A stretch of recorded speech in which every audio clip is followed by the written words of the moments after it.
ಕಾಂಗ್ರೆಸ್ ಒಂದು ಜಾಹೀರಾತು ಕೊಡ್ತಾ ಇದ್ದಾರೆ, ಚೊಂಬನ್ನು ಕೊಟ್ಟು ಇದು ಬಿಜೆಪಿ ಕೊಟ್ಟದ್ದು, ಇದನ್ನು ವಾಪಸ್ ಕೊಡಬೇಕು ಅನ್ನುವಂಥದ್ದು. When Karnataka demands that in the 15th Finance Commission, Kannadigas have been denied 60,000 crores, Modi ji gives us chombo. When Karnataka demands its money for Bhadra Dam, 6,000 crore that was announced in the union budget, Modi ji gives us chombu. When Bangaloreans demand that union budget which announced a periphery road for Bangalore, Modi ji gives us chombu. BJP ಚೊಂಬು ಕೊಟ್ಟಿರೋದಲ್ಲ. ಕರ್ನಾಟಕ ರಾಜ್ಯದಲ್ಲಿ BJP ಆಡಳಿತ ಇದ್ದಾಗಲೂ ಕರ್ನಾಟಕದ treasury ಖಜಾನೆ ಸಂಪದ್ಭರಿತವಾಗಿತ್ತು.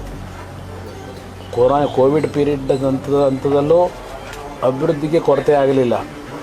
B J P ಸರ್ಕಾರ ಆಡಳಿತದಲ್ಲಿದ್ದಾಗ ಕೆಲವು ಲೋಪದೋಷಗಳ ಬಗ್ಗೆ ಇವರು ಅಪ್ರಚಾರ ಮಾಡ್ಕೊಂಬಂದಿದ್ದು ಒಂದು ಭಾಗ ಇರಲಿ, ಆದರೆ ಆ ಲೋಪದೋಷಗಳ ನಡುವೆನೂ ಕರ್ನಾಟಕ ರಾಜ್ಯದ ಖಜಾನೆ ಭಾಗ್ಯಲಕ್ಷ್ಮಿ ತುಂಬಿ ತುಳುಕ್ತಾ ಇದ್ಲು. ಆದರೆ ಕಾಂಗ್ರೆಸ್ ಸರ್ಕಾರ ಆಡಳಿತಕ್ಕೆ ಬಂದ ನಂತರ ಈ 11 ತಿಂಗಳಲ್ಲಿ ಕರ್ನಾಟಕ ಸರ್ಕಾರದ ಖಜಾನೆನ ಆ ಚೊಂಬೇನ ಇಟ್ಕೊಂಡು ತೋರಿಸ್ತಾ ಇದ್ದಾರೆ. ಈಗ ಖಾಲಿ ಮಾಡಿಬಿಟ್ಟಿದ್ದೇವೆ.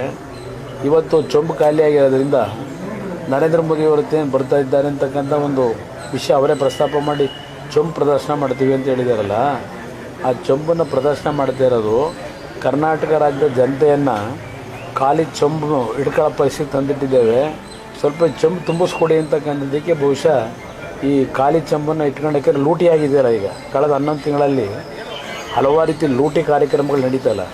ಖಜಾನೆ ಇದ್ದಿದ್ದೆಲ್ಲ ಹಣ ಎಲ್ಲ ಲೂಟಿ ಆಯಿತು. ಈಗ ಚೊಂಬು ಖಾಲಿ ಇಟ್ಕೊಂಡವ್ರೆ. ಈ ಚೊಂಬನ್ನು ತುಂಬಿಸ್ಕೊಡಿ ಅಂತ ಹೇಳಿ ಈಗ ನರೇಂದ್ರ ಮೋದಿ ಅವ್ರ ಮುಂದೆ ಆ ಭಿಕ್ಷೆಯ ಒಂದು ಚೊಂಬು ಇಟ್ಕೊಂಡು ಹೊರಟಿದ್ದಾರೆ.